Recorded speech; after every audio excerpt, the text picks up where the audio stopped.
ሰላም ጤና ይስጥልን። የተከበራችሁ የጉራጌ ኒውስ ኔትወርክ ተከታታዮች የሰዓቱን ዜና አሁን ጀምርም። የጉራጌ ኒውስ ኔትወርክ አዳዲስና ወቅታዊ ዜናዎች በጄኔን በሁሉም አማራጮች በቴሌግራም፣ በፌስቡክ፣ በቲክቶክ እና በዩቲዩብ ለአድማጭ ተከታታዮች ይደርሳሉ። እርሶም በእነዚህ አማራጮች ዜናዎቻችን እንዲከታተሉ በአክብሮት እየጠየቅን ወደ ዛሬው ዜናዎች እናልፋለን። አብራችሁን ሁኑ። ቀዳሚውን በፍትህ ተቋማት ውስጥ የሚፈጸሙ የሙስና ድርጊቶች ህዝቡ በተቋማቱ እምነት እንዳይኖረው እያደረጉት ነው ተባለ። በጉራጌ ዞኖች በፍትህ ተቋማት ውስጥ በሚፈጸሙ የሙስና ድርጊቶች ምክንያት ህዝቡ ፍትህን ፍለጋ ወደ ተቋማቱ እንዳይመጡና በተቋማቱ ላይ ያላቸው እምነት እንዲቀንስ እያደረገ ነው ተብሏል። ዜጎች ለሚያጋጥሟቸው ችግሮች መፍትሄ ፍለጋ ወደ ፍርድ ቤቶች እያመሩ የሚገጥሟቸውና የሚመለከቷቸው የፍትህ እጦት ከጊዜ ወደ ጊዜ እየባሰ እንደሚገኝ ያነሳሉ። በተለይም በወረዳ ፍርድ ቤቶች የሚፈጸሙ የሙስናና የእጅ መንሻ ድርጊቶች በጣም አስደንጋጭ እየሆነ መጥቷል። በወረዳ ፍርድ ቤቶች በአብዛኛው ገበሬም ሆነ ነጋዴው የሚያነሷቸው የመሬት ነክ አለመግባባቶች ለመቅረፍ በሚከፍቷቸው የክስ ጉዳዮች በመረጃና በማስረጃ ፍርድ የሚጠበቅባቸው ትክክለኛ እልባት እንዲያገኙ ከማድረግ ይልቅ የፍርድ ሂደቱ በገንዘብ አማካኝነት እንዲቀየር ማድረግ የተለመደ ተግባር ሆኗል። ገበሬዎች በመሬት ጉዳይ አለመግባባት ላይ ሲደርሱ ወደ ፍርድ ቤት በመሄድ ክስ የመክፈት ሂደቶች፣ የከተማ መሬቶች ላይ አለመግባባት የተመለከቱ ጉዳዮች፣ የንብረት ሽያጭና ሌሎችም ተያያዥ ጉዳዮች በወረዳ ፍርድ ቤቶች ለመፍትሄ ሄዱ ባለጉዳዮች የሚያነሷቸው ቅሬታዎች በሙስና ምክንያት የፍርድ ሂደቶች ሁሉ እየተቀየሩና የፍትህ ተቋማቱ የሙስና ተግባር መፈጸሚያ ማዕከል እየሆኑ መሆኑ ያነሳሉ። ገንዘብ ስለሌለን ድሃ ስለሆንን ለዘመናት ግብር እየከፈልን ያቆየነው ህጋዊ መሬታችንን ገንዘብ ባላቸው ጉልበተኞች እየተዘረፍን ነው። ፍርድ ቤቶች ለተበደሉትና ለተጨቆኑት ትክክለኛ ፍርድ ከመስጠት ይልቅ የእጅ መንሻ ላቀረበላቸው ሀብትና ጉልበተኛ ይፈርዳሉ የሚል የተበዳዮች ጩኸት ከፍ ብሎ እየተሰማ ነው። በገጠር ከተሞች መሬት ያላቸው ግለሰቦች ያለ ህጋዊ አሰራር በጉልበት መሬታቸው እየተነጠቁ ወደ ፍርድ ቤት ሲያመሩ የሚጠብቃቸው ያልጠበቁት በገንዘብ ኃይል ፍርድ ሲጣመም በጉልበተኞች ይዞታ ሲነጠቅ የሚደግፍ ውሳኔ መሆኑን ይገልጻሉ። ከባለስልጣኖች ጋር በመመሳጠር ግለሰቦች ያሻቸውን ሲያደርጉ ፍርድ ቤቶች ለዚህ ተባባሪ ሆነው ማየት አሳዛኝ ነው። በተለይም ዳኞችና አቃቢ ህጎች ለፍትህ ተቋማት ታማኝነት፣ ነጻነት፣ በገለልተኝነት ከመቆም ይልቅ ኃላፊነታቸው ሀብት ማካበቻ እያደረጉት የባለስልጣናትና የባለ ሀብት ትዕዛዝ ፈጻሚ እየሆኑ ይገኛሉ። በወረዳ ፍርድ ቤቶች ፍርድ ተጓድሎባቸው ይዞታቸውን ያጡ፣ ሀብት ንብረታቸውን የሸጡ፣ በውርስ በምሪትና በገንዘብ ያገኙትን መሬታቸውን ያጡ ባለ ይዞታዎች ለይግባኝ ወደ ዞን ፍርድ ቤቶች ሲያመሩ የምንጠብቃቸው ከወረዳ አድገው የመጡ እጅ መንሻ የለመዱ ሙሰኞች፣ ፍርደ ገምድል ዳኞች በመሆናቸው የተለየ ውሳኔ የለም። ይልቁንም የፍትህ ተቋማቱ በሌቦችና በሙሰኞች የተሞሉ በመሆናቸው ፍትሃዊ ውሳኔ እያገኙ እንዳልሆነም ይገልጻሉ።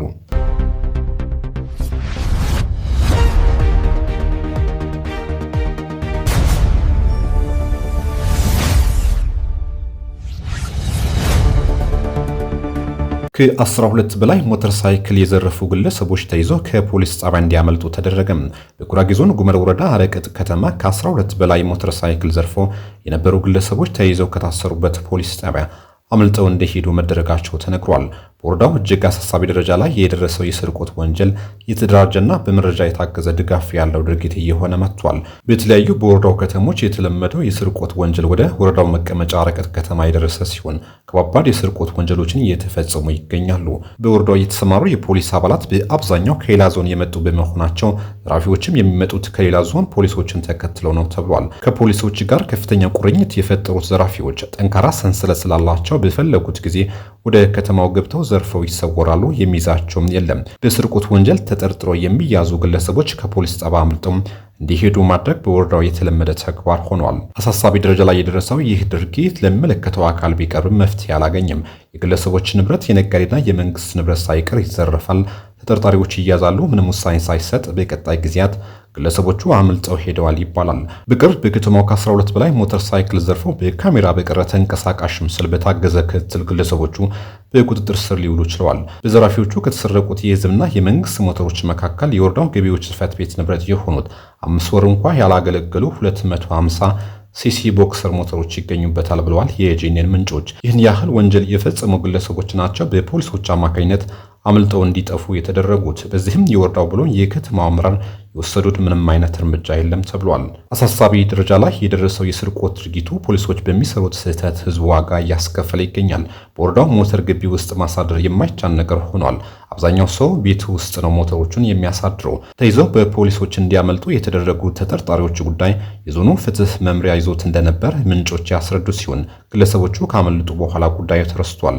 የወረዳው አመራሮች ለተኝነት የፖሊሶች በወንጀል በቀጥታ መሳተፍና ዞኑ በጉዳዩ ላይ ክትትል አለማድረግ በከተማው ብሎም በወረዳ ከሌላ ቦታ በመጡ ግለሰቦች ከፍተኛ የስርቆት ወንጀሎች እየተፈጸሙ በችለተኝነት እየታለፉ በመሆኑ በህዝቡ ዘንድ ስጋት እየፈጠረ ይገኛል ተብሏል።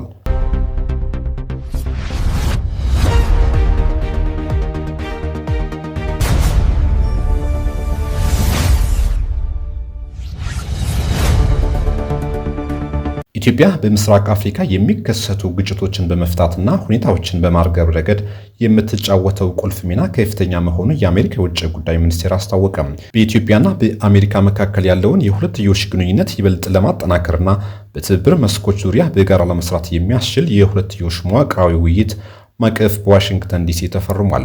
ስምምነቱ የኢትዮጵያ የውጭ ጉዳይ ሚኒስቴር ጌዲዮን ጢሞቴዎስና የአሜሪካ የፖለቲካ ጉዳዮች ምክትል ሚኒስቴር አሊሰን ሁከር የፈረሙት ሲሆን ማዕቀፉ በዋናነት በኢኮኖሚ ብልጽግና፣ በንግድና ኢንቨስትመንት፣ በመከላከያና ደህንነት፣ በቀጠናዊ ሰላምና መረጋጋት ዙሪያ በትኩረት ለመስራት ያለመ ነው። የውጭ ጉዳይ ሚኒስቴር ጌዲዮን ጢሞቴዎስ ከአሜሪካ የውጭ ጉዳይ ሚኒስቴር ማርኮ ሩቢዮ ጋር ተገናኝተው በሁለቱ ሀገራት የደህንነት አጋርነትና የንግድ ዕድሎችን በማሳደግ በሚቻልባቸው ጉዳዮች ላይና በተወሰዱ ቁልፍ እርምጃዎች ዙሪያ ውጤታማ ውይይት ማድረጋቸውንም ተነግሯል። የአሜሪካ የውጭ ጉዳይ ሚኒስቴር ማርኮ ሩቢዮ ኢትዮጵያ በምስራቅ አፍሪካ የሚከሰቱ ግጭቶችን በመፍታትና ሁኔታዎችን በማርገብ ረገድ የምትጫወተውን ቁልፍ ሚና እንዳደነቁ የአሜሪካ የውጭ ጉዳይ ሚኒስቴር ገልጿል።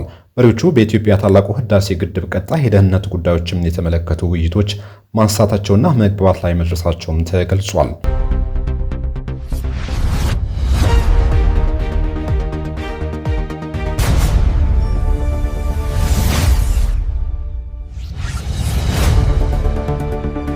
በደቡብ ኢትዮጵያ ክልል ኮሬ ዞን በሰባተኛው ሀገራዊ ምርጫ ሂደት በተለያዩ አካባቢዎች የሚስተዋሉ የምርጫ ስነ ምግባርና የህግ ጥሰቶችን ህዝቡ ለከፍተኛ ስጋት እየዳረጉ መሆኑ ተገለጸ።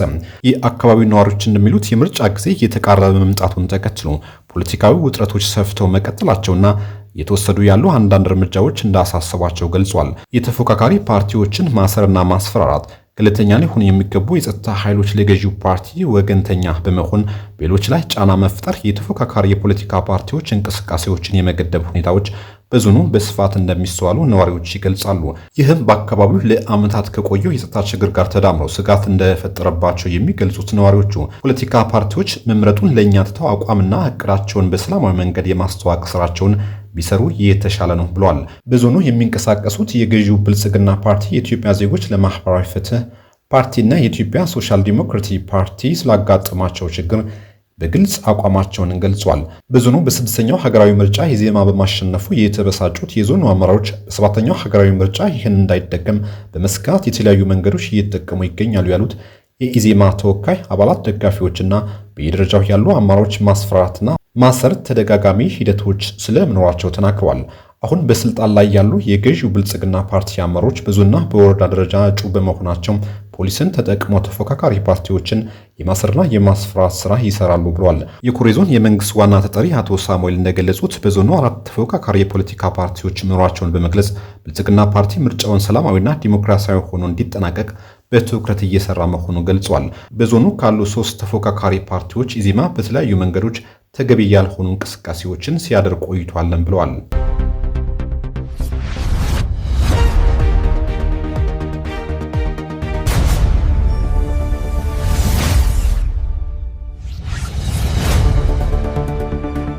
በነዳጅ እጥረት ምክንያት የተሽከርካሪዎች ሰልፍና እንግልት እየባሰ መሄዱ ተነገረ። በተለያዩ የሀገሪቱ ክፍሎች የሚገኙ ነዳጅ ማደያዎች አሁንም በረጃጅም ሰልፎች እንደተጨናነቁና የነዳጅ እጥረቱ እንዳልተቀረፈ ተነግሯል። በበርካታ የክልል ከተሞች በአሁኑ ወቅት ያለው የነዳጅ አቅርቦት እጥረት መንግስት በቀን 4.5 ሚሊዮን ሊትር ነዳጅ እያቀረበ በነበረበት ወቅት ከነበረው የከፋ መሆኑ ተገልጿል። የነዳጅ እጥረቱ አለመቀረፉን በክልል ከተሞች በርካታ ማደያዎች ለ3 እና ለ4 ቀናት ምንም ነዳጅ የማይገባባቸው ማደያዎች እንዳሉም ተጠቁሟል።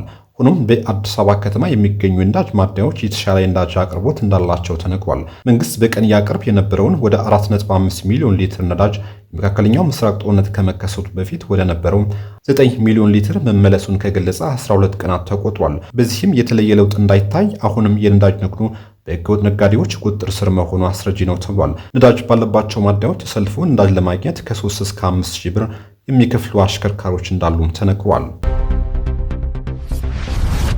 የተከበራችሁ ውድ የጉራጌ ኒውስ ኔትወርክ ተከታታዮች ለሰዓቱ የነበሩ ዜናዎች እነዚህ ይመስሉ ነበር።